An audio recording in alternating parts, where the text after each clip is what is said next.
Welcome back to the Age of Asparagus and our show where Bob Ross is helping us learn how to use Krita. So the next thing we need to do is we're going to mix a little bit of white and a little bit of alizarin crimson to make a pinky color that we're going to use to highlight our clouds.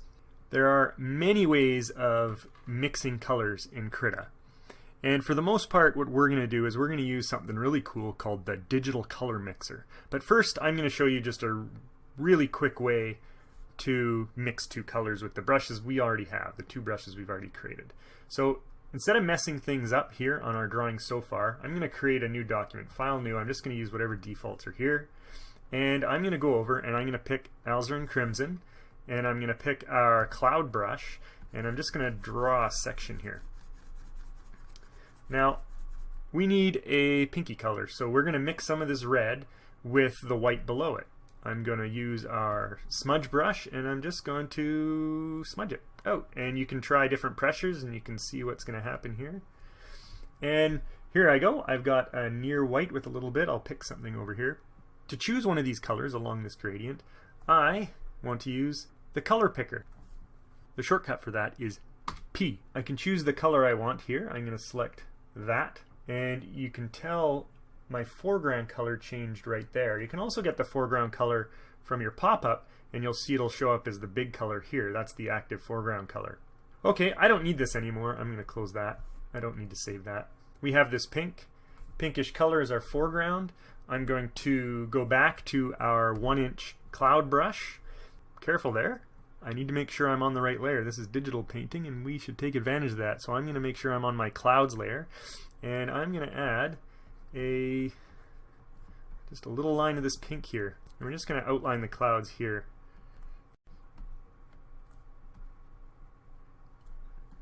Okay, now we're going to smudge that in. Right click, and we'll go to our smudge brush, and now we're going to bring that in, and you can see a lot of that pink's going to go away. It's also going to fix up some of our blue here, which in my example here I went a little too deep. The blue it's just too strong. So I'm going to speed up the video while I blend to prevent the video from getting too long, which will still give me about a minute to tell you a bit about the origin of Krita. About 20 years ago, the KDE movement started to create a new desktop environment for Unix-like operating systems. KDE standing for Common Desktop Environment, kind of. Programs for this environment have a habit of adding K's to their name wherever possible, and the image editing program was originally called KImage and then later KImageShop. The name KImageShop was trademarked in Germany, so they tried changing it to Crayon with a K. Crayon was also trademarked, so a Swedish word meaning to draw or chalk was chosen. Krita was first officially released in 2004. In 2009, Krita quit trying to be a generic image manipulation program like GIMP or Photoshop and began focusing on digital painting. The Krita community now aims to make Krita the best painting application for cartoonists, illustrators, and concept artists. So I'm just going back up here with some of this more intense blue to blend it back in. So I'm pulling down from the pink highlights and pulling up from the shadows, short like strokes. Try to avoid anything too much here in your preview, your overview doc. I can see streaks showing up here, so try to eliminate those if you can. So this looks pretty good. One thing I'm going to do is I'm going to reduce the intensity of all these colors. In the overview you can see these are really strong shadows and clouds. Bobby, when he first started, he mentioned that he's only taking a little tiny bit of phthalo blue, and we pretty much did the full color here. So how we can change that is if I click on the clouds layer, I can change the opacity of this layer with this slider here. Right now it's full opacity, and you'll notice the change live as I click here and I reduce to a lower value. Now this is going to look much better and less intense, so let's leave it at 70. Now I want to show you another method of mixing colors that we're going to be using for the rest of this course, and that is the Digital Colors Mixer. In the Settings menu, Dockers, find the Digital Colors Mixer. Mine appears here. You might have to hunt around for it if you've played around with Dockers a bit. It may show up as a tab in one of these other sections. I want to grab my Digital Colors Mixer Docker, and I'm going to put it over top of the Overview Docker. So I'm moving it down until I get the white line around the Overview Docker, and now it's going to appear as a tab, and I can switch between the two. So this Digital Colors Mixer has 6 different colors in it, some bands, some selectors down here. I'm going to show you how to use this. First, on the left, we have the foreground color. So if I pick another color, such as alizarin crimson, my foreground color here is going to change to alizarin crimson, and any other color I choose. Let's go with titanium white, because that's what we're going to start mixing with. And it also makes it really easy to see what's going on here.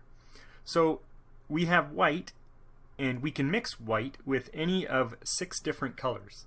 And Krita chooses these default colors for us. Unfortunately, when you save your document, close Krita, when you reopen Krita, these default colors will be back again, and you'll have to reset them to use colors in our palette. Let's use these colors right now to explain. So here is black, and this band here shows how much I want to mix with black using this slider. And the resulting color shows here. So with this little arrow pointing in the middle at 50%, it is a 50% mix of white, our foreground color, and black. And the result is a halftone gray. If I move this up, I will have a greater percent of white and a lower percent of black.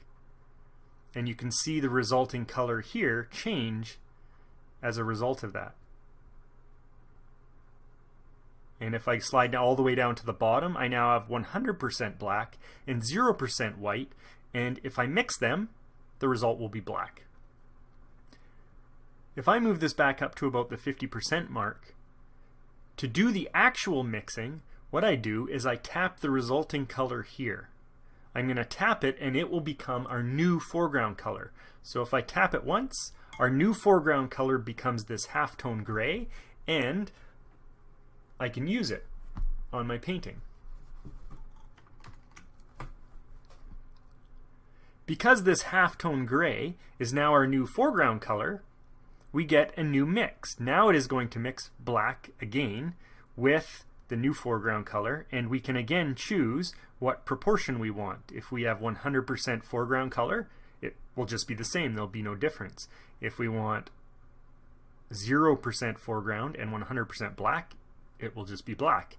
Or we can choose to mix them 50-50 and we'll get a darker gray. And if we click this again, you can see the iterative process here is I will get the darker gray. And if I continue mixing 50% black, eventually I'm just going to get all black.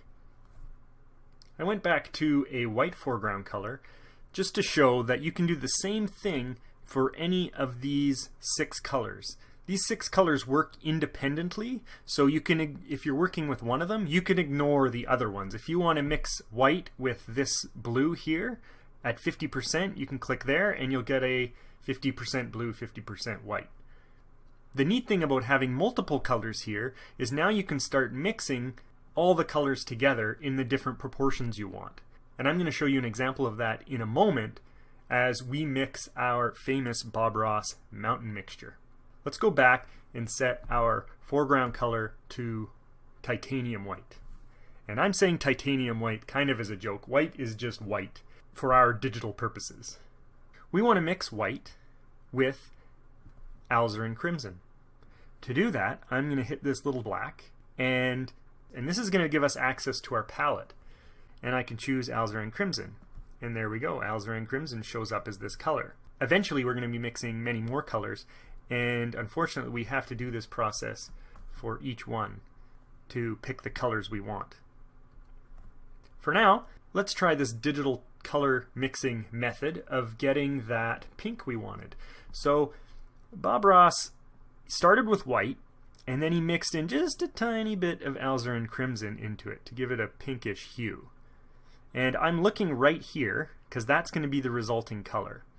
And you can use this if you know that you're mixing 2 colors 50-50. You can just eyeball. There's 50, there's 75%, 25%, or you can eyeball it by looking at the color. And I'm going to do something here where it's about 75% white and 25% red.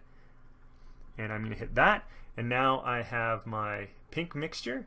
And with my cloud brush, I could go back in and add some highlights. Now then, let's get crazy.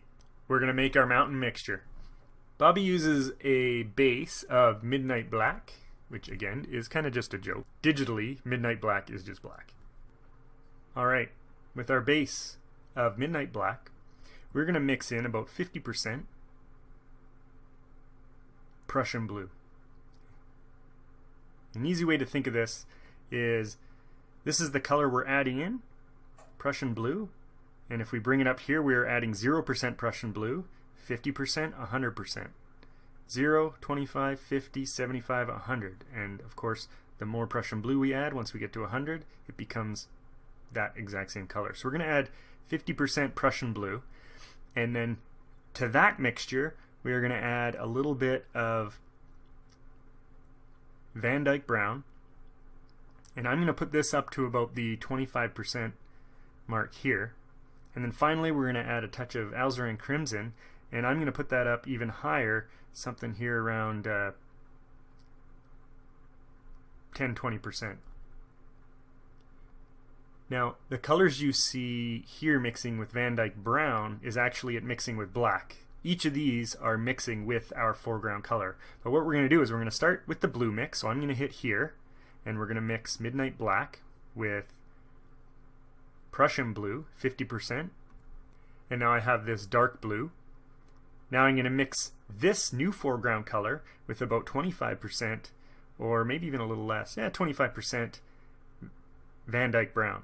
So I click that, and my color goes a little bit purpler, a little bit darker. And finally, I'm going to mix this, again, new foreground color with a tiny bit of alizarin crimson, just to give it a little more of a purple tinge. And I clicked there, giving me my final mountain mixture. And I can take a look at this here.